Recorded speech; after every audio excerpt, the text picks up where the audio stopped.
Vamos a cambiar este país. Así se llama mi sencillo mensaje en esta mañana. Vamos a cambiar este país. Alguien me va a ayudar con este legado que el Espíritu Santo ha traído sobre esta iglesia. Es algo que se está convirtiendo en una carga sobre mi vida.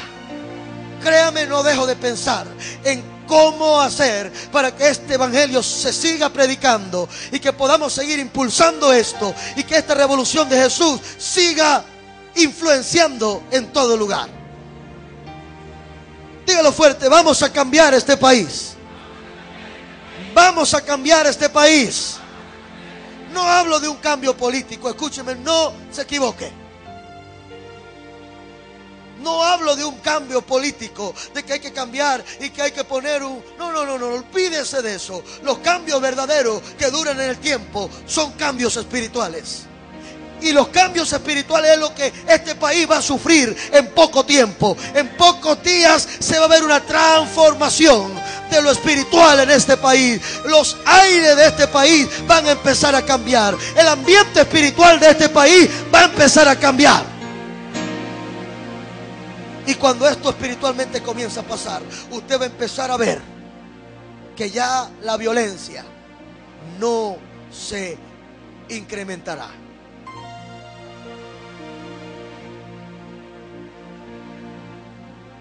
Cuando va a llover, ¿qué es lo primero que cambia?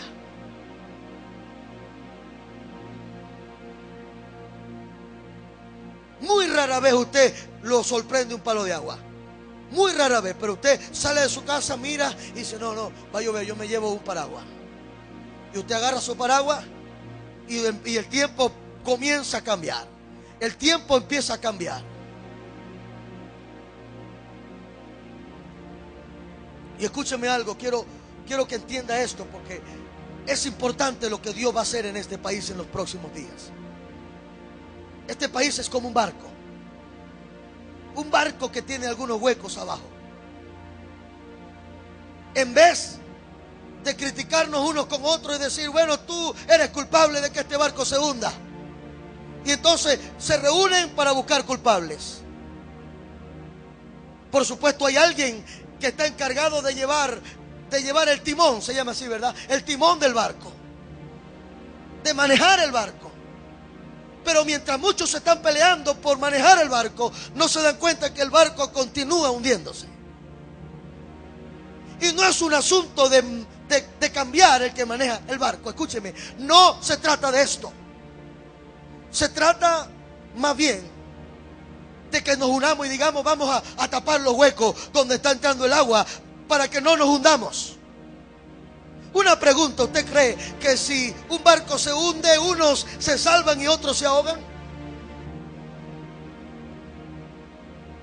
Esto es para los que están de un lado diciendo: bueno, esto es culpa del gobierno, o esto es culpa de aquello, o esto es culpa de los que dirigen. Y entonces culpando y odiando y metiendo, no se dan cuenta que también se están hundiendo. Va a llegar el tiempo en que nos vamos a dar la mano, escúcheme, nos vamos a dar la mano y vamos a trabajar juntos. No estamos interesados en llevar el barco o en llevar el timón del barco. Vamos a dejar que alguien lleve el timón, y que el que lo lleve, bueno, que lo lleve, pero nosotros nos vamos a ocupar en tapar cada grieta, cada hueco del barco, en reparar este barco, y diremos un día: bueno, no nos hundimos, porque trabajamos todos para reparar el barco. Óigame y míreme. Para que un país cambie, primero la gente que vive en ese país debe cambiar. ¿No me oyó? Un país no cambia si la gente no cambia. Pero cuando la gente comienza a cambiar, cuando las familias comienzan a cambiar, entonces ese cambio empieza a influenciar o a influir sobre toda la sociedad. Ahora bien, un país no cambiará si primero la iglesia de Jesús no cambia. Desde entonces comenzó Jesús a declararle a sus discípulos. Jesús comenzó a declararle a sus discípulos que era necesario ir a Jerusalén.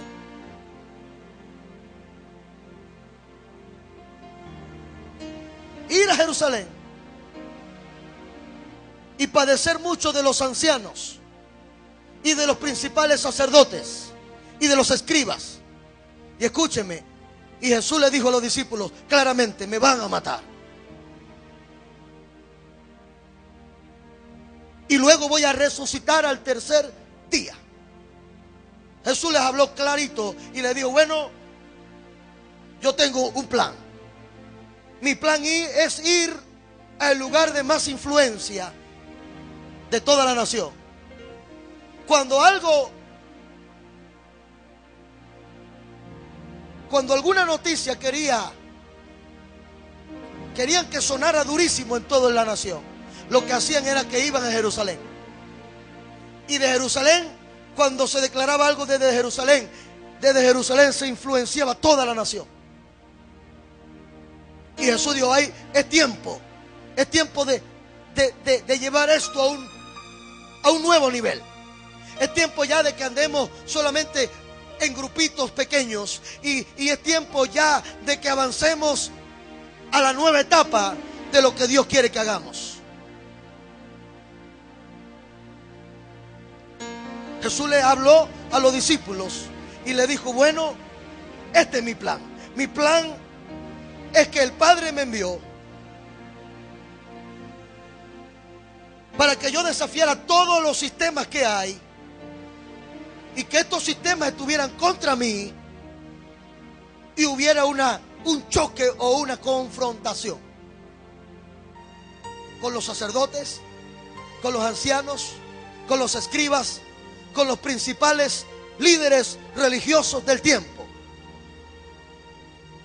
Me llama la atención que Jesús desafió el sistema religioso de su tiempo. No vino a acomodarse al sistema, vino a desafiarlo.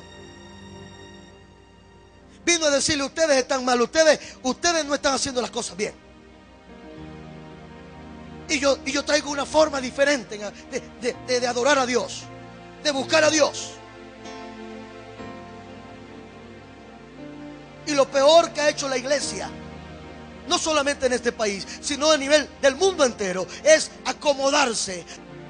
Jesús, antes de anunciar esta verdad, esta realidad, viene Jesús y dice mi Biblia en el verso 13 del mismo capítulo 16, dice: viniendo Jesús a la región de Cesarea de Filipo, preguntó a sus discípulos. Escúcheme, preguntó a sus discípulos. Jesús los enseñaba, los entrenaba y de vez en cuando le hacía un examen. Le dijo a todos los 12 que tenía, le dijo: ok, saquen una hojita, busquen un lápiz. Primera pregunta: ¿quién dicen los hombres que soy yo? Que es el Hijo del Hombre.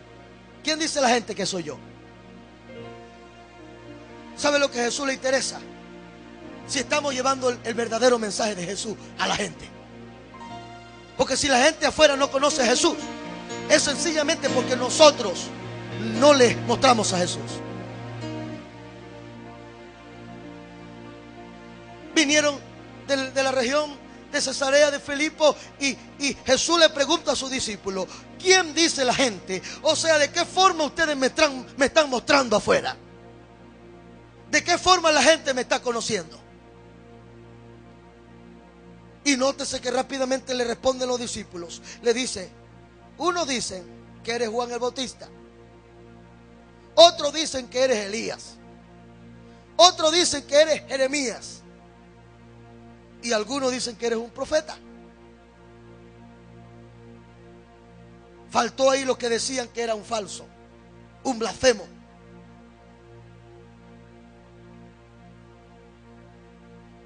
Y escúcheme, muchas veces el centro del evangelio es Jesús.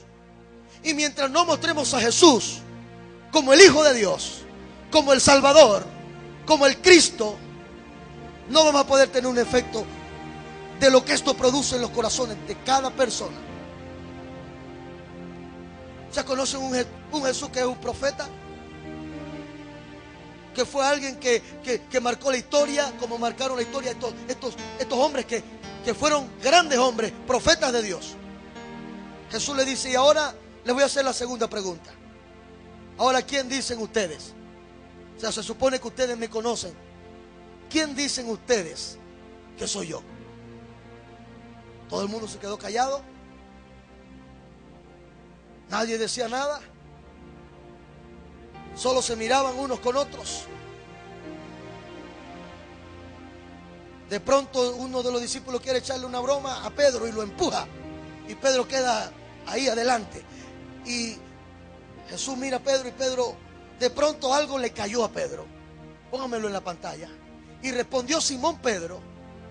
Pedro, que siempre estaba cometiendo errores, que siempre estaba equivocándose, que siempre vivía y cuando decía algo Jesús lo regañaba. Él era el hombre, el que le mochó la oreja al soldado, el que lo negó a él 3 veces.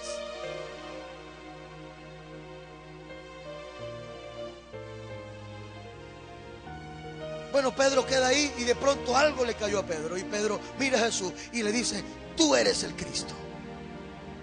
Tú eres el Cristo, el Hijo del Dios viviente. Jesús le responde a Pedro. Entonces respondió: bienaventurado eres Simón. Bienaventurado eres Simón. Hasta ese punto Pedro era Simón.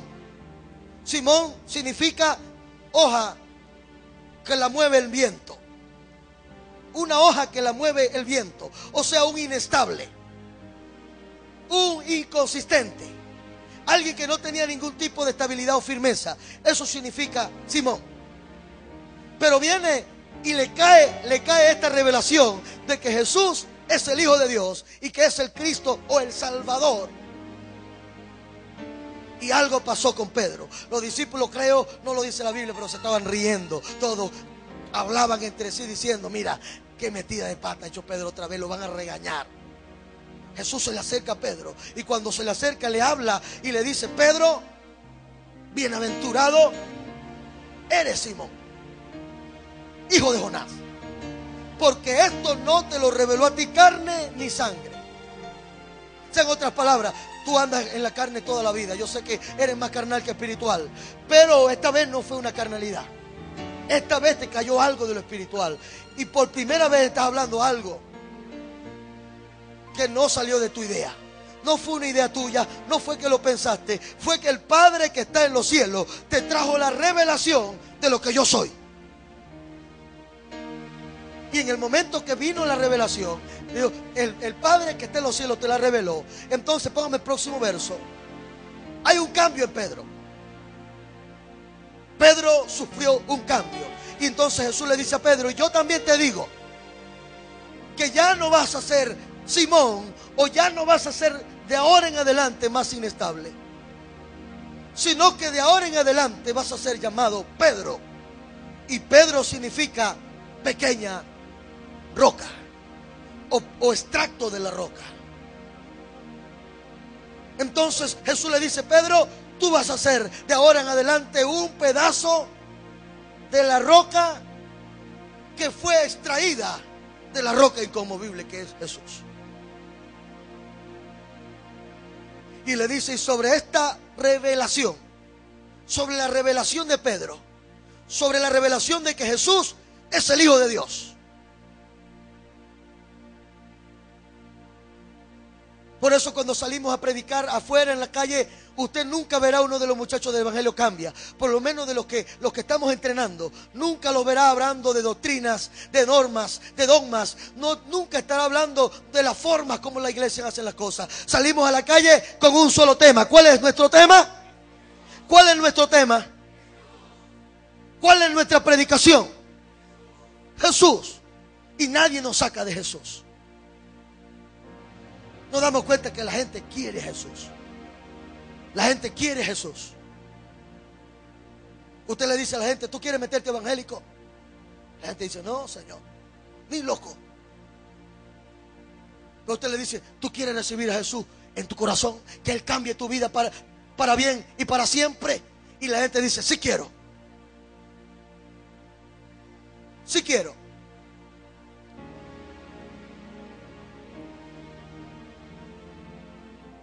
Dice mi Biblia y dice tu Biblia que desde ese momento hubo un cambio. Hubo un cambio en Pedro.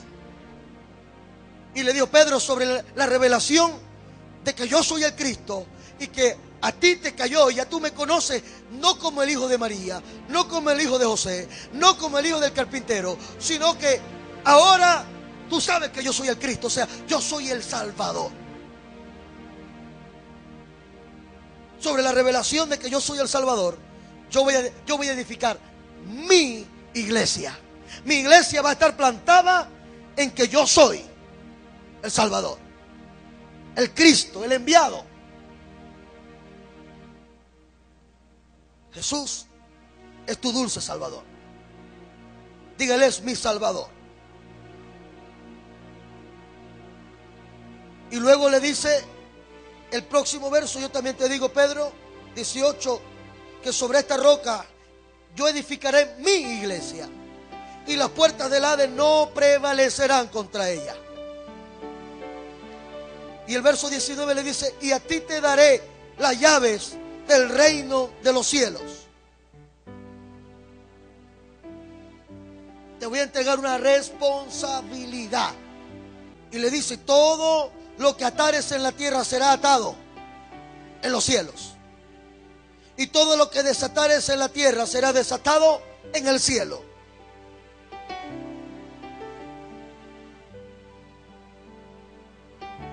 Iglesia, tenemos que volver al principio. ¿Sabe cuál ha sido el problema de mucha gente? Que han metido tantos sistemas y han ocultado a Jesús. Han ocultado la cruz. Han ocultado lo único que puede y que tiene el poder de cambiar al hombre. Al hombre no lo cambia la terapia. Al hombre no lo cambia la autoayuda. Aunque lo ayuda, no lo cambia. Pero Jesús sí cambia a un individuo. Yo puedo ver aquí muchos de estos muchachos, la vida que llevaban, el camino que llevaban. Y nunca tuve yo que decirle: usted tiene que dejar esto, aquello, y tiene que dejar de hacer esto o de hacer los otros. Le dije: muchachos, ustedes alguna vez que ustedes dejaran la rumba, que dejaran la calle, que dejaran los vicios, que dejaran toda esa vida que llevaban desordenada. Pero un día vino Jesús a ustedes y los cambió. Los cambió. Aquí vienen representantes de muchachos menores y muchos de ellos quieren hablar conmigo y me dicen: pastor, ¿qué le hizo usted a ese muchacho para cambiarlo? Yo no lo conozco. Después que era un vago holgazán, después que me robaba la plata, después que tenía que andar buscándolo donde amanecía, después que él empezó a venir aquí y un día dije: me cambiaron al muchacho para bien. Y le he dicho a estos padres una y otra vez: yo no he tenido nada que ver con eso. Jesús es el único que puede cambiar de adentro hacia afuera. Y cuando Jesús cambia a alguien, nunca más vuelve a ser el mismo o la misma.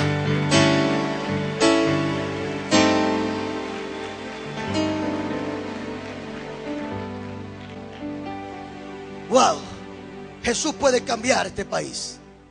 Porque si te cambió a ti, también puede cambiar a otro. Si me cambió a mí, también puede cambiar a otro. Dígale a su hermano: Jesús va a cambiar este país.